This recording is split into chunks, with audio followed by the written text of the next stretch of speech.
Good morning, dear students. In this lecture, we will discuss about soil air. As we have already discussed, if anywhere we are using the term soil air or we are using simply the term soil, it means we are discussing the mineral soil. मैंने आपको पहले ही बताया था कि अगर कहीं भी आप लोग को पूरे सॉइल साइंस में सॉइल बोला जाए तो आप लोगों को उसका अर्थ क्या समझना है? Mineral soil. ठीक है बच्चों। अब देखिए, मिनरल सॉइल में 4 कंपोजिशन होता है। जब भी सॉइल या मिनरल सॉइल बोला जाए तो इसमें जो मिनरल मैटर होता है ये होता है कितना? 45%। ठीक है। इसके अलावा इसमें ऑर्गेनिक मैटर या ऑर्गेनिक कंटेंट होता है 5%। और उसके बाद इसमें सॉइल एयर और सॉइल वाटर होते हैं। ठीक है बच्चों। तो सॉइल वाटर 25% होगा और सॉइल एयर भी 25% होगा। ये हम लोग ऑप्टिमम कंडीशन की बात कर रहे हैं। अगर वाटर लॉक्ड होगा तो फिर कंडीशन डिफर हो जाएगा। क्या हो जाएगा?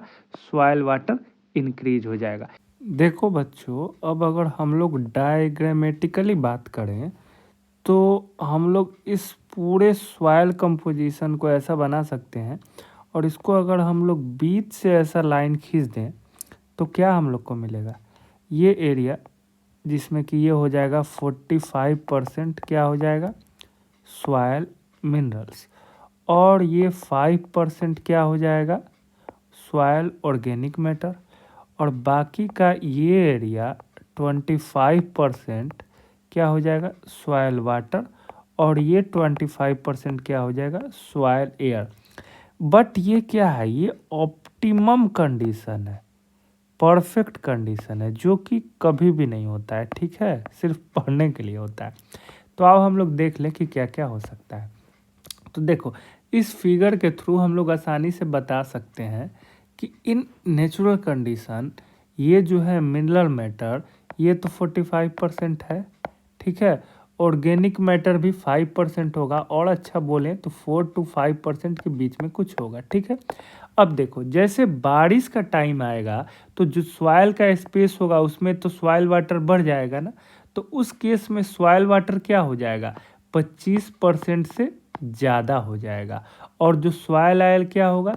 सॉइल एयर 25% से कम हो जाएगा। फिर उसके बाद जब सूख जाएगा, मतलब वाटर सूखने लगेगा, तो फिर से क्या हो जाएगा कि सॉइल एयर इंक्रीज हो जाएगा और सॉइल वाटर डिक्रीज हो जाएगा। ठीक है। तो ये डिपेंड करता है सीजन पे भी। अच्छा बच्चों, एक बात बताओ, अगर आपसे पूछा जाए कि सॉइल में सॉइल एयर होता कहाँ है तो क्या जवाब आप लोग दीजिएगा? तो देखिए, मान लीजिए जैसे ये हमारा स्ट्रक्चर ऑफ सॉइल है। ये क्या है? ये हमारा स्ट्रक्चर ऑफ सॉइल है, सॉइल का स्ट्रक्चर है।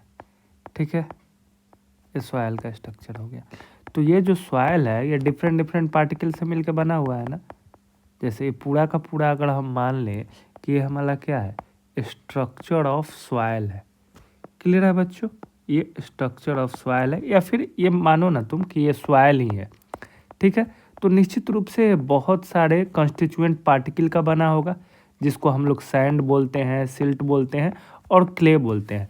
जब हम लोग ध्यान से देखेंगे, जैसा कि अभी हम लोग देख पा रहे हैं कि ये जो 2 पार्टिकल हैं इनके बीच में क्या है? स्पेस है ना, स्पेस। अब इसी स्पेस में क्या होगा कि आइदर एयर और वाटर आके फिलअप हो जाएगा। तो जो एयर इस दोनों पार्टिकल के स्पेस में आके फिलअप हो गया उसी को बोल दिया गया सॉइल एयर। और वाटर कंटेंट जो सॉइल पार्टिकल के बीच में आके फिलअप कर दिया उसको बोल दिया गया सॉइल वाटर। तो इस केस में अगर हम लोग को बोला जाए सॉइल एयर को डिफाइन करने के लिए तो हम लोग सॉइल एयर को कैसे डिफाइन कर सकते हैं? The air which is occupied or present within soil। कहाँ? within soil in the soil pores known as soil layer, known as soil layer। Clear है? या फिर हम लोग इसको दूसरे टर्म में ऐसे भी डिफाइन कर सकते हैं। कैसे कर सकते हैं बच्चों? ऐसे भी डिफाइन कर सकते हैं, the air in the soil species are known as soil layer। ऐसे भी बोल सकते हैं। मतलब क्या है बच्चों? मतलब सिर्फ इतना है कि आपको कंसेप्ट समझ में आना चाहिए। अगर आपको कंसेप्ट समझ में आ गया तो फिर कोई प्रॉब्लम नहीं है। सिर्फ यही मतलब है कि आपको कंसेप्ट समझ में आना चाहिए। तो होप कि अब आप लोग समझ गए होंगे कि सॉइल लेयर वास्तव में क्या है। ठीक है बच्चों, अब फर्दर देख लेते हैं कि हम लोग सॉइल एरेशन से क्या समझते हैं। ठीक है बच्चों, या सॉइल एरेशन क्या है, तो इसको समझो। सॉइल एरेशन क्या है? देखो, कभी भी हम लोग मिट्टी लेंगे तो उस मिट्टी में क्या होगा? जो एयर है उसका कांस्टेंट मूवमेंट होगा। कहाँ से? एटमॉस्फेयर से मिट्टी के अंदर। अब इससे क्या फ़ायदा होगा ना कि सॉइल के अंदर रीन्यूअल ऑफ गैसेज पॉसिबल होता है। इसी को हम लोग बोलते हैं सॉइल एरेशन। मीन्स हम लोग सिंपली क्या बोल सकते हैं? The constant movement of air in the soil mass resulting in the renewal of gases is known as soil aeration. अब अगर कहा जाए वेर एलेटेड सॉइल, तो इसका मतलब आप लोग क्या समझिएगा? इसका मतलब ये समझना है बच्चों, वेर एलेटेड सॉइल का मतलब कि वहाँ पे एटमॉस्फेरिक एयर, ठीक है, और क्या हो जाएगा हमारा? Soil air. इन दोनों के बीच में जो गैसियस एक्सचेंज है वो गैसियस एक्सचेंज आसानी से हो रहा है, इजीली हो रहा है, तभी पॉसिबल है well aerated soil. Otherwise well aerated soil possible नहीं है। ठीक है, अब आओ कंपोजिशन ऑफ सॉइल एयर, ये भी एक हेडिंग है जो हमको पढ़ना है। अब देखो, एटमॉस्फेरिक एयर और सॉइल एयर ये दोनों का कंपोजिशन लगभग सेम ही होता है। थोड़ा सा डिफरेंस है, वो हम लोग देख लेंगे। जब हम कंपेयर करते हैं तो हम लोग जानते हैं, रुको पहले इसको चेंज करने दो। हम लोग जानते हैं कि एटमॉस्फेयर में नाइट्रोजन 79% होता है, सॉइल एयर में भी 79.2% होता है। तो दीज आर मोर और लेस सिमिलर। ऑक्सीजन की बात करें तो सॉइल एयर 20.6 एंड एटमॉस्फेयर 20.9, ये भी लगभग बराबर है। लेकिन कार्बन डाइऑक्साइड की जब हम लोग बात करते हैं तो कार्बन डाइऑक्साइड जो है ये सॉइल एयर में ज़्यादा होता है सॉइल एटमॉस्फेयर की तुलना में। तो हम लोगों ने एक नया चीज़ देखा। क्या देखा बच्चों? कि जो कार्बन डाइऑक्साइड है ये सॉइल में क्या है? ज़्यादा है विथ रिस्पेक्ट टू एटमॉस्फेयर। अब आप बताइए कि ऐसा क्यों हो रहा है? ऐसा क्या हो रहा होगा कि CO2 सॉइल में ज़्यादा है और एटमॉस्फेयर में कम है? तो आइए इसका रीज़न जान लें। देखो बच्चों, बहुत ही साधारण सा रीज़न है। हम सभी जानते हैं कि कहीं भी अगर लिविंग ऑर्गेनिज्म होगा, आइदर फ्लोरा या फौना हो, यानी प्लांट हो या एनिमल हो, उससे मतलब नहीं है। अगर लिविंग ऑर्गेनिज्म है तो वो क्या करेगा? CO2 रिलीज करेगा। तो CO2 रिलीज करेगा, तो CO2 अगर रिलीज होगा तो CO2 का जो कंटेंट होगा वो क्या होगा? बढ़ेगा ना। CO2 क्या होगा? बढ़ेगा ना। CO2 का क्वांटिटी तो बढ़ेगा ना। अब जब हम लोग बात करेंगे एटमॉस्फेयर में, तो आप बताइए लिविंग मैटर कहाँ ज़्यादा होगा? एटमॉस्फेयर में या अर्थ पर? निश्चित रूप से अर्थ पे ज़्यादा होगा। तो CO2 कहाँ पे ज़्यादा इवॉल्व होगा? सॉइल में ही ना ज़्यादा इवॉल्व होगा। डेट्स वाई सॉइल एयर में CO2 ज़्यादा होता है with respect to atmospheric air. Concept clear हो गया? आइए अब फर्दर हम लोग आगे देखते हैं। कंपोजिशन ऑफ सॉइल एयर एक बार देख लेते हैं। हालांकि अभी आप लोग को बता दिए, कुछ नया नहीं होगा, उसी को रिकॉल करेगा आपको। The soil air contains number of gases of which nitrogen, oxygen, CO2 and water vapours are the most important, जो हम लोगों ने ऊपर देख लिया। Soil air and atmospheric air slightly differ in the composition, ये ध्यान रखिएगा। ठीक है, soil air contains much greater proportion of CO2 and a lesser amount of oxygen than atmosphere. मतलब CO2 का प्रोपोर्शन कहाँ ज़्यादा होगा? सॉइल एयर में ज़्यादा होगा। क्यों होगा? ये भी मैं आप लोग को बता चुका हूँ। ठीक है, अब देखो एक और यहाँ पे कंसेप्ट है, ये आप लोग जान लो। जो वाटर वेपर होगा ये कहाँ जाएगा, ज़्यादा होगा सॉइल एयर में ज़्यादा होगा with respect to atmospheric air. Reason वही है, the amount of nitrogen in soil air is almost the same as in the atmosphere. यही हाल ऑक्सीजन के साथ भी है, ठीक है। अब आइए, वो कौन कौन सा फैक्टर है जो सॉइल एयर को क्या करते हैं बच्चे, बताइए, अफेक्ट करते हैं, means factor affecting the composition of soil air.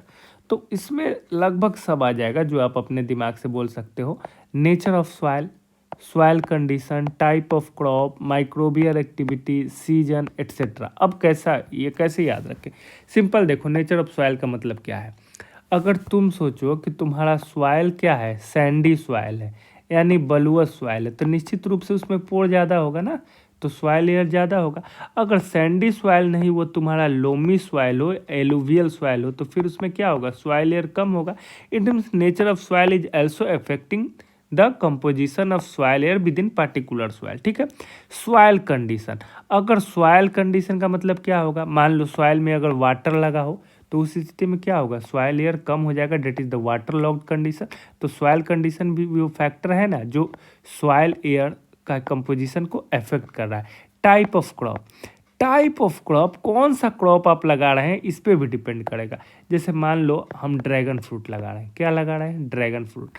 तो ड्रैगन फ्रूट कैसा क्रॉप है बताओ, डेजर्ट एरिया में होने वाला क्रॉप है ना, तो इसको तो वाटर कम चाहिए। तो सॉइल एयर अगर ज़्यादा रहेगा तो भी ये क्या होगा, आसानी से सर्वाइव कर जाएगा। लेकिन यही सोचो अगर हम पैडी लगा ले यानी कि राइस लगा ले, ठीक है, ओराइजा सटाइवा जिसका बोटेनिकल नेम होता है, ये लगाया जाए तो इसको तो ज़्यादा पानी चाहिए, तो वहाँ पे तो हमको ज़्यादा पानी देंगे तो हमारा क्या हो जाएगा, सॉइल एयर कम हो जाएगा ना। मीन्स टाइप ऑफ क्रॉप से भी सॉइल एयर क्या होगा, इफेक्ट होगा। माइक्रोबियल एक्टिविटी, हम लोगों को भी मालूम है कि ज़्यादा माइक्रोब्स होते हैं, कैसे होते हैं, एरोबिक यानी एयर के प्रेजेंस में सर्वाइव करते हैं। तो अगर एरोबिक होंगे तो उनको ज़्यादा ऑक्सीजन चाहिएगा, ज़्यादा ऑक्सीजन चाहिए तो निश्चित रूप से सॉइल एयर का जो ऑक्सीजन होगा वो तो कम होगा ना, और CO2 इंक्रीज हो जाएगा। Means microbial activity also affect the composition of soil air. Season के अनुसार तो होगा ही होगा, बरसात का दिन होगा तो वाटर लॉक्ड कंडीशन हो जाएगा, बताया ही मैंने आप लोग को। अब आइए हम लोग देख लेते हैं कि जो एटमॉस्फेरिक एयर है और जो सॉइल एयर है, इन दोनों के बीच गैसियस एक्सचेंज कैसे होता है, how air is exchange between atmosphere and soil. तो सिर्फ दो ही तरीका है, एक है मास फ्लो और दूसरा है डिफ्यूजन, तीसरा कोई तरीका नहीं है, यही आप लोगों से पूछा जाएगा, मास फ्लो एंड डिफ्यूजन। देखिए मास फ्लो का कंसेप्ट है ना, ये प्रेशर डिफरेंस पे आधारित है। अब ये क्या है, आप सभी जानते हैं, पढ़ के आए होंगे, PV इक्वल टू nRT। आइए इसको हम समझा देते हैं तो समझ जाइएगा मास फ्लो में क्या है, प्रेशर डिफरेंस। अब देखिए इसको समझिए क्या मैं कहना चाह रहा हूँ। अगर हम सॉइल की बात कर रहे हैं, सॉइल एयर की बात कर रहे हैं या एटमॉस्फेरिक एयर की बात कर रहे हैं, तो हम सभी जानते हैं कि डे टेम्परेचर जो होता है ये नाइट टेम्परेचर से यूजुअली ज़्यादा होता है। तो जब डे टेम्परेचर ज़्यादा होगा तो वहाँ पे क्या होगा, सॉइल हीट करेगा। तो सॉइल अगर हीट करेगा और फिर वो रात में क्या होगा, कूलिंग डाउन होगा, होगा ना बच्चों, कूलिंग डाउन। अब हीटिंग और कूलिंग डाउन से एक्चुअल हुआ क्या यहाँ पे, तो यहाँ पे टेम्परेचर डिफरेंस क्रिएट हो गया। क्या क्रिएट हो गया, टेम्परेचर डिफरेंस हुआ ना, टेम्परेचर डिफरेंस। अब यहाँ पे आप देखिए अगर टेम्परेचर डिफरेंस क्रिएट होगा तो फिर यहाँ पे क्या होगा, उसी के अकॉर्डिंग प्रेशर भी चेंज होगा और वॉल्यूम भी चेंज होगा, यानी कि प्रेशर डिफरेंस भी क्रिएट हो जाएगा। तो हम सभी जानते हैं कि जब प्रेशर डिफरेंस क्रिएट होगा तो प्रेशर डिफरेंस के अलॉन्ग गैसियस मूवमेंट होता है। That's why we said the one of the theory, that is mass flow hypothesis, is responsible for the gaseous exchange between soil and atmosphere। ये आप लोग को समझ में आ गया होगा। आइए अब डिफ्यूजन के बारे में देख लेते हैं। तो ये तो मालूम है आपको कि डिफ्यूजन कभी भी होगा तो कैसे होगा, along concentration gradient। क्या, कंसंट्रेशन ग्रेडियंट के अलोंग डिफ्यूजन होगा। अब कंसंट्रेशन ग्रेडियंट का मतलब क्या हुआ बच्चों, तो निश्चित रूप से कंसंट्रेशन ग्रेडियंट कहीं होना तो आपको हमेशा समझना है higher concentration to lower concentration, ठीक है। अगर हम लोग पार्शियल प्रेशर के टर्म में भी इसको बात कर सकते हैं, higher partial pressure to lower partial pressure movement होता है डिफ्यूजन में। अगर CO2 का ही हम लोग एग्जाम्पल लेंगे तो CO2 का डिफ्यूजन कहाँ से होगा? एटमॉस्फेयर से सॉइल की तरफ नहीं, सॉइल से एटमॉस्फेरिक एयर की तरफ। क्यों? क्योंकि हम सभी जानते हैं कि सॉइल में CO2 का कंसंट्रेशन क्या है? ज़्यादा है। तो सॉइल के अंदर पार्शियल प्रेशर क्या होगा? ज़्यादा होगा। इसलिए ये जो CO2 है इसका डिफ्यूजन कहाँ से होगा? सॉइल एयर से एटमॉस्फेरिक एयर की तरफ। तो होप कि ये दोनों थियरी आप लोगों को समझ में आ गया होगा। ठीक है, अब नेक्स्ट हेडिंग है importance of soil aeration. Soil aeration का क्या इम्पोर्टेंट है? तो अगर अच्छा से सॉइल एरेशन नहीं होगा तो प्लांट और रूट का ग्रोथ ही नहीं होगा। तो पहला इंपॉर्टेंस तो यही हो जाएगा, well aerated soil is suitable for the proper growth of plant as well as its root. उसके अलावा माइक्रो ऑर्गेनिज्म का पॉपुलेशन और एक्टिविटी यह भी बहुत अच्छा होगा अगर सॉइल अच्छे से एरेटेड है तो। ठीक है, अब मान लीजिए कहीं पुअरली एरेटेड सॉइल है, ठीक है, तो उस केस में क्या होगा बच्चों? उस केस में फॉर्मेशन हो जाएगा टॉक्सिक मटेरियल का, जो कि प्लांट ग्रोथ के लिए अच्छा नहीं है, उसको रिटार्ड कर देगा। ठीक है, अगर सॉइल एरेशन अच्छा है तो वहाँ वाटर और न्यूट्रिएंट एब्जॉर्प्शन भी अच्छा होगा। क्लियर है? डेवलपमेंट ऑफ प्लांट डिजीज, अगर पुअर एरेटेड सॉइल है, इनएरेटेड सॉइल है बच्चों, तो वहाँ पे प्लांट डिजीज भी हम लोग को देखने को मिलता है। फंगल डिजीज, आपको भी मालूम है कि पुअर एरेटेड सॉइल मतलब क्या है? वो वाटर लॉक्ड कंडीशन हो सकता है। ठीक है, तभी तो सॉइल एरेशन अच्छे से नहीं होगा ना। तो इस केस में हम लोग को डिजीज जैसे कि विल्ट देखने को मिल जाएगा, विल्ट ऑफ अरहर, ये हम लोग को देखने को मिल सकता है। और क्या, ये चना में भी होता है बच्चों, विल्ट जो है ना चना में भी लगेगा। इसके अलावा die back of citrus and peach भी हम लोग को पुअर एरेटेड सॉइल में देखने को मिलता है। क्या? Die back of citrus. Citrus means क्या? खट्टा जितना भी फल है ना, उस सबको हम लोग साइट्रस की श्रेणी में रखते हैं। ठीक है, अब आइए हम लोग देख लेते हैं अगला heading, effect of soil aeration. Soil aeration का क्या क्या प्रभाव है? ठीक है बच्चों, देखो इसको समझो, बहुत आसान है, बहुत आसान है, इसमें कोई दिक्कत ही नहीं है। देखो, अगर कहीं भी सॉइल एरेशन अच्छे से होगा तो निश्चित रूप से वहाँ पे ऑक्सीजन होगा ईजिली अवेलेबल, और ऑक्सीजन अगर ईजिली अवेलेबल होगा तो वहाँ बहुत आसानी से ऑक्सीडेशन रिएक्शन होगा। और अगर ऑक्सीडेशन रिएक्शन नहीं होगा ना तो वहाँ पे मीथेन का फॉर्मेशन हो जाएगा, मीथेन गैस इज प्रोड्यूस्ड। ठीक है, तो in well aerated soil oxidation reaction occurs easily while in absence of oxygen methane gas is produced. तो पहला इफेक्ट तो आपको यही देखने को मिल गया। आइए इसका प्रैक्टिकल एस्पेक्ट हम लोग समझ लें। मान लीजिए आप किसी जगह जाते हैं, वहाँ पे मीथेन गैस का खुशबू मिल रहा है, खुशबू नहीं दुर्गंध होता है, अच्छा नहीं महकता है, ठीक है बच्चों, पंजेंट स्मेल होता है, दुर्गंध मिल रहा है, तो आप लोग क्या बोल सकते हैं कि यहाँ का सॉइल एरेटेड नहीं है। यस, अच्छे तौर पे बोले, साफ साफ बोले तो समझो ना बच्चों, तो मीथेन गैस का जो फॉर्मेशन होता है ना, ये दलदली मार्सी जगहों में ही होता है, दलदली जगहों में। इसीलिए हम लोग मीथेन को मार्स गैस भी बोलते हैं। क्या बोलते हैं? मार्स गैस भी बोलते हैं, यानी दलदली क्षेत्रों में पैदा होने वाला गैस। तो जब दलदली क्षेत्र है तो निश्चित रूप से सॉइल एरेशन पुअर होगा, तभी तो है। चल, अब नेक्स्ट इसका इफेक्ट देख लेते हैं। देखो, जो ऑक्सीडाइज्ड फॉर्म ऑफ एलिमेंट है ना, उसको प्लांट या हमारा क्रॉप बहुत आसानी से एब्जॉर्ब कर पाता है, पार्टिकुलरली उस एरिया का जो ह्यूमिड एरिया हो और वहाँ का सॉइल एसिडिक हो।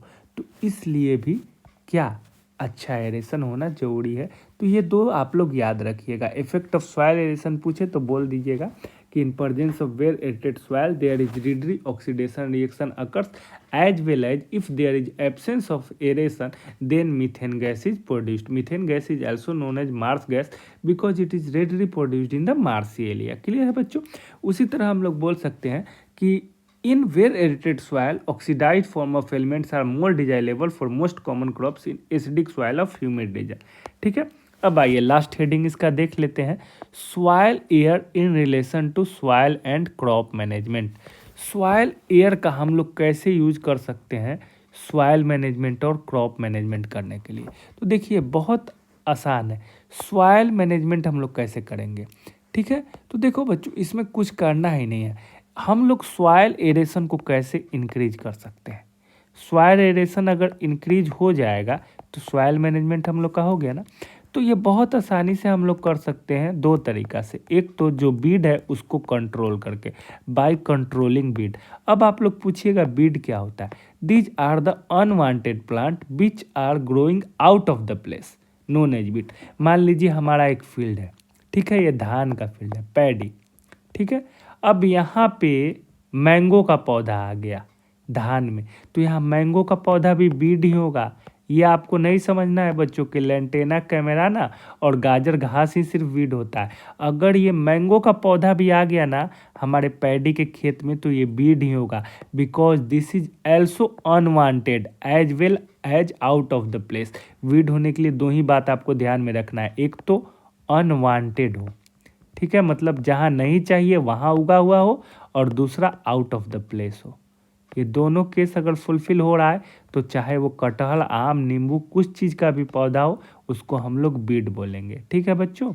अदरवाइज बीड मतलब खरपतवार तो आप लोग जानते ही हैं, ठीक है। अब आइए हम लोग देख लेते हैं और एक तरीका है जिससे हम लोग सॉइल एरेशन बना सकते हैं, टीलिंग द लैंड। अगर टीलिंग कर दो या प्लोइंग कर दो, खेतों की जुताई कर दो या पलट दो उसको, तो उस केस में हम लोग क्या कर सकते हैं? उस केस में भी हमारा जो एयर है सॉइल के अंदर वो इंक्रीज हो जाएगा। तो ये दो तरीका यूज करके हम लोग सॉइल मैनेजमेंट कर सकते हैं by using the soil air. Next है क्रॉप मैनेजमेंट। क्रॉप मैनेजमेंट में हम लोग सॉइल एयर का कैसे यूज कर सकते हैं?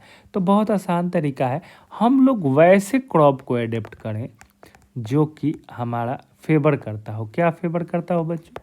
सॉइल एरेशन, सॉइल एरेशन, ठीक है। तो हम लोग वैसे क्रॉप को अगर फेवर कर रहे हैं कल्टीवेशन के लिए तो उस केस में भी हमारा क्या air management, soil air management हो जाएगा by managing the crop. Means हम लोग इसमें क्या बोल सकते हैं, यहाँ सीधे सीधे अगर बोला जाए, इसमें कुछ लिखना हो तो आप लोग लिख सकते हैं सिलेक्शन ऑफ क्रॉप। क्या लिख सकते हैं बच्चों?